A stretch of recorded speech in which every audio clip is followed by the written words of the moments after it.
The Sharp Edge, a story of tolerance and acceptance.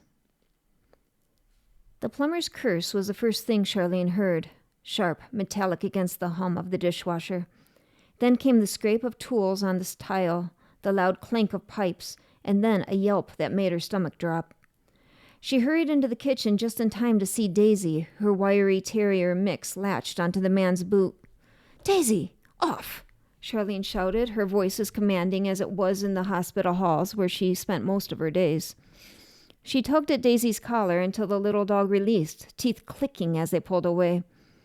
The plumber staggered back, red-faced. His jeans were splattered with dust, his boot scuffed with fresh bite marks. "She nearly got my ankle," he snapped. "That mud of yours is dangerous." Charlene bristled. Dangerous? Daisy was protective, not dangerous. But she swallowed the words. "I'm sorry," she said stiffly. The man shook his head, scooped up his tools, and stomped out the door, muttering under his breath. The slam echoed through the kitchen, leaving behind the smell of wet rags and metal shavings, and a sink still clogged to the brim. Charlene exhaled through her nose. Daisy circled in frantic loops, nails tapping the tile, eyes still burning with adrenaline. Charlene crouched down, rubbed the coarse fur between Daisy's ears. Charlene's jaw tightened. The critical care nursing conference in Denver, 3 days of mandatory continuing education. She'd already paid the registration fees, booked the hotel, but who would be willing to watch her dog when she behaved like this? At the start of her shift later that day, the hospital's fluorescent lights hummed their familiar tune as Charlene Martinez clipped her badge to her pressed scrubs, the plastic rectangle catching the harsh glare. 23 years of nursing had carved deep lines around her eyes, not laugh lines, but the kind that came from perpetual scrutiny. The smell of industrial disinfectant and burnt coffee mingled in the air as she surveyed her domain. Station 4, cardiac unit, where precision meant the difference between life and death. "Thompson!" Her voice cut through the morning bustle like a scalpel. "That IV line is infiltrated. Redo it." Sarah Thompson, barely 6 months out of nursing school, flinched. Her hands trembled slightly as she reached for fresh supplies, the paper packaging crinkling like autumn leaves. Charlene watched with the intensity of a hawk, noting every hesitation, every imperfect movement, but not the patient's face registering dismay over yet another needle stick. "Faster!" Charlene barked. "Mrs. Rodriguez in bed 3 needs her meds in 10 minutes, and if you keep fumbling around like that..." And so went the day, like most others. Charge nurse Charlene, ever on the lookout for inefficiency and imperfection, maintaining order and high standards on every inch of her ward. The veterinary clinic the next day smelled of antiseptic and other less pleasant odors. The waiting room was filled with a chorus of nervous panting, the occasional bark, and the clatter of claws on linoleum. In the examination room, Daisy quivered in Charlene's arms as the vet listened patiently to her recounting of the incident. "She's a good dog," Charlene said, her voice clipped, "but she doesn't tolerate strangers. She bit my plumber." The vet adjusted his glasses, peering at Daisy with practiced calm. "Protective behavior isn't unusual, but this level of reactivity? She'll need training, a specialist ideally." Charlene's chest tightened. "I'm going out of town next month for a training event. I don't know who will take her." "I'll give you the number of a trainer I trust," the vet said, scribbling on his notepad. "And you might also consider something supportive. Beech flower essence. It can help dogs with intolerance and irritability. Think of it less as a cure and more as support while you work together with a trainer." She took the note into her bag, unconvinced but too tired to argue. Back at the hospital, life marched on with its familiar rhythm. The corridors hummed with beeping monitors and the scurrying of busy staff. Charlene moved with brisk authority, her shoes tapping against the polished floor. She was efficient, precise, and her charts flawless, her clinical decisions sharp. So when her supervisor called her in for a performance review, she expected praise. Instead, it felt like a dental procedure, necessary but excruciating. Charlene sat across from Director Susan Walsh in the sterile conference room. Wash's reading glasses reflected the harsh overhead lights as she flipped through a stack of incident reports. Patient complaint from the Morrison family. Nurse Martinez made my mother feel stupid for asking questions about her medication. Wash read aloud. The words hit Charlene like small stones. Complaint from the Patterson family. She rolled her eyes when we asked for extra pillows. Charlene's hands remained perfectly folded in her lap, but her knuckles had gone white. Then there's staff turnover, Wash continued, removing her glasses to meet Charlene's eyes directly. Jennifer Oakes cited a hostile work environment in her exit interview. Marcus Webb described feeling constantly criticized and never acknowledged for good work. The conference room's air conditioning kicked on with a mechanical wheeze. Charlene could hear her own heartbeat in her ears. Charlene, your clinical skills are exemplary. Your knowledge is encyclopedic. But nursing isn't just about technical competence. Wash's voice carried the weight of difficult decisions. You have 60 days to demonstrate significant improvement in your interpersonal skills and management approach. Otherwise, we'll need to discuss reassignment to a position with less patient and staff interaction. It was the first time in years Charlene felt the floor tilt beneath her feet. That night, the silence of her house pressed down like a weight. Daisy curled at her side, warm but restless, while Charlene stared at the small bottle she'd picked up from the pharmacy, the Beech essence the vet had suggested. She added a few drops to Daisy's bowl, then paused. Curiosity got the better of her. Could beech flower essence help her be more tolerant too? She Googled beech flower essence humans and found herself tumbling down a rabbit hole of testimonials and research papers. The description made her uncomfortable in its accuracy. For those who are critical and intolerant of others, who see faults clearly but struggle to see good qualities. Helps develop understanding, tolerance, and the ability to see the positive in situations and people. Charlene stared at the tiny glass vial and deciding she had nothing to lose by giving it a try, she dropped a drop onto her tongue. She sat back, shaking her head. Well, girl, she muttered to Daisy, we'll see if this makes a difference. The changes were subtle at first, like morning light gradually brightening a room. 2 weeks into the Beech treatment, Charlene noticed something odd during morning rounds. Sarah was fumbling with a medication cart, her face flushed with concentration. Charlene opened her mouth to snap a correction, and then she saw it.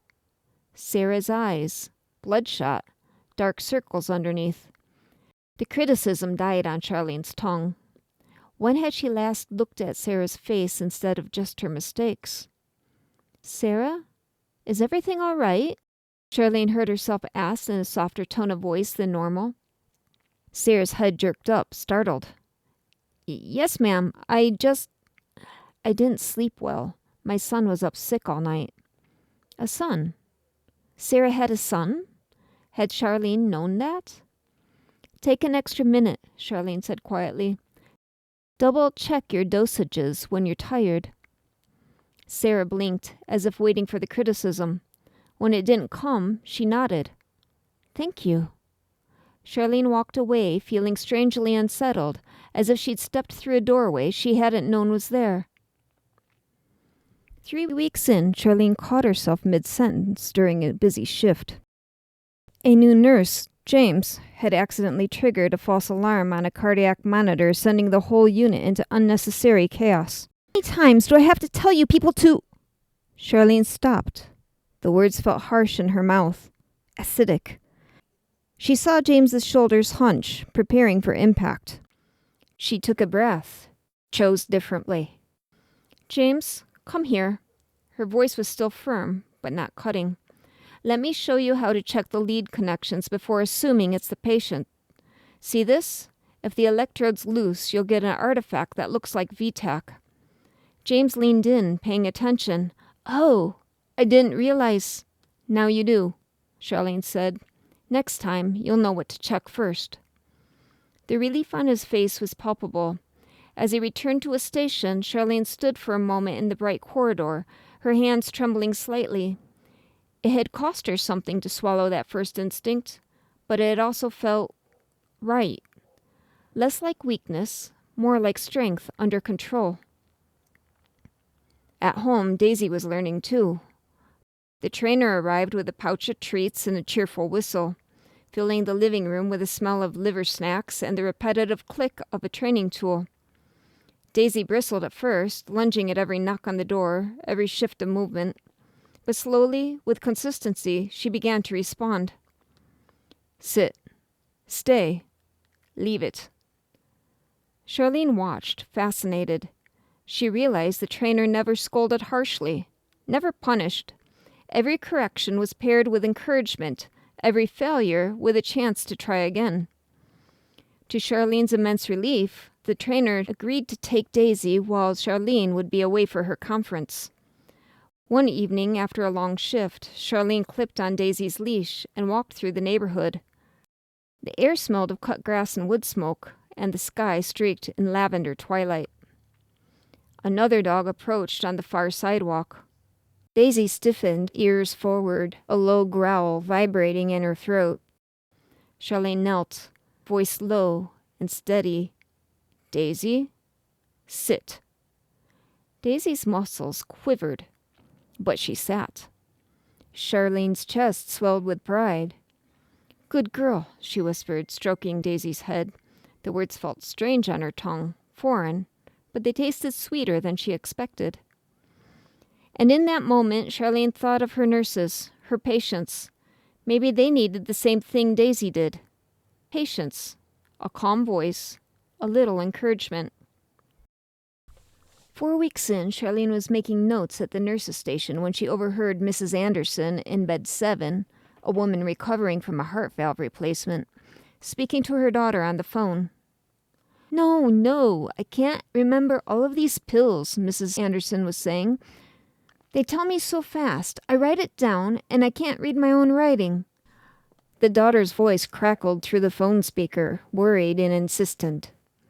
I don't want to bother the nurses again, Mrs. Anderson said quietly. They're so busy. Charlene felt something tightened in her chest. Not irritation, but recognition. How many patients had felt this way, too afraid to ask questions because they'd learned that their concerns were inconvenient? She walked to Mrs. Anderson's bedside. The elderly woman looked up, eyes weary. Mrs. Anderson, Charlene said gently, pulling up a chair. Let's go through your medications together. I'll write them down clearly, and we'll make sure you understand each one before you go home. We'll get you a printed list at discharge too, but let's make sure you understand right now. Mrs. Anderson's face transformed. You have time? I have time, Charlene said, and meant it. For the next 20 minutes, they went through each medication slowly. Charlene explained what each pill did, when to take it, and what to watch out for. She wrote in large, clear letters.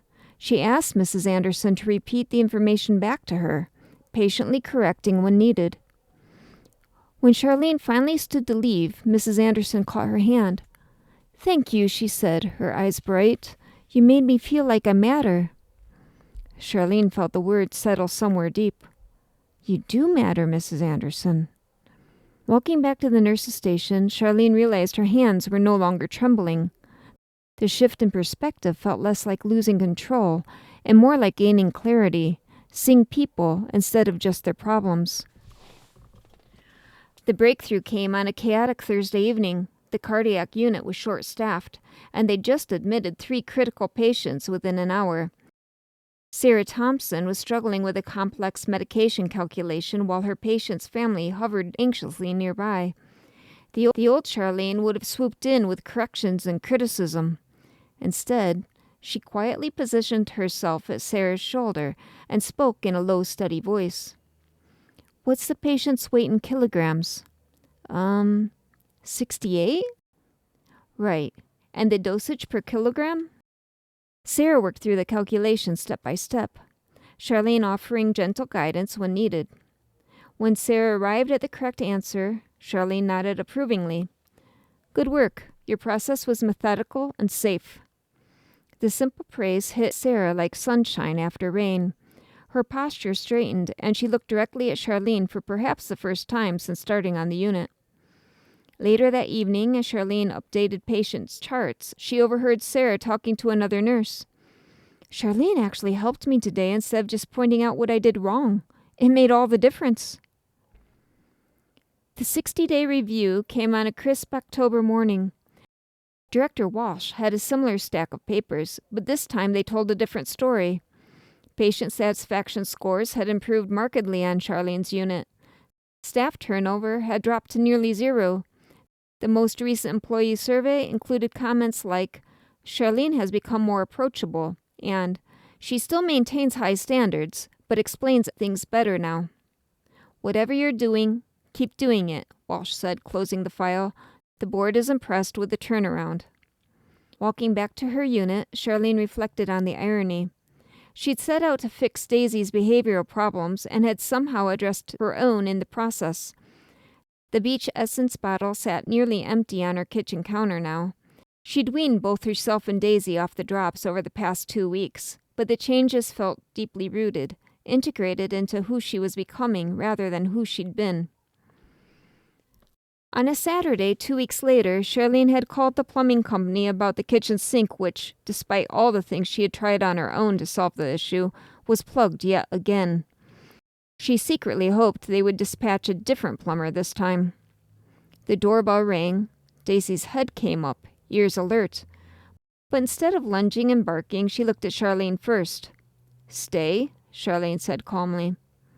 Daisy sat, tail sweeping the floor, but stayed put. Charlene opened the door to find the same plumber standing on her porch, toolbox in hand, looking sheepish. "Ma'am," he said, shuffling his feet. "I know I left you in a bind last time. You still need that sink fixed, right? I want to—" He paused, glancing past her nervously. "Is your dog—" "She's fine," Charlene said. "She has spent a lot of time with a trainer since that incident." She stepped back, opening the door wider. "Come in. The sink's in the kitchen." The man hesitated and then entered carefully. Daisy watched him from her spot by the living room window, body relaxed and merely observant. Clearing her throat, Charlene said, "I owe you an apology. My dog shouldn't have gone after you like that, and I should have handled the whole situation better." The man's weathered face softened. "Well, dogs will be dogs sometimes. I probably smelled like the German Shepherd I just met at the previous job." As he knelt to work, Daisy padded into the kitchen, paused, and then settled into her bed in the corner, watching, but calm. The plumber glanced at her and then at Charlene. "That's quite a change," he said, sounding impressed. "She's learning that different doesn't mean dangerous," Charlene said.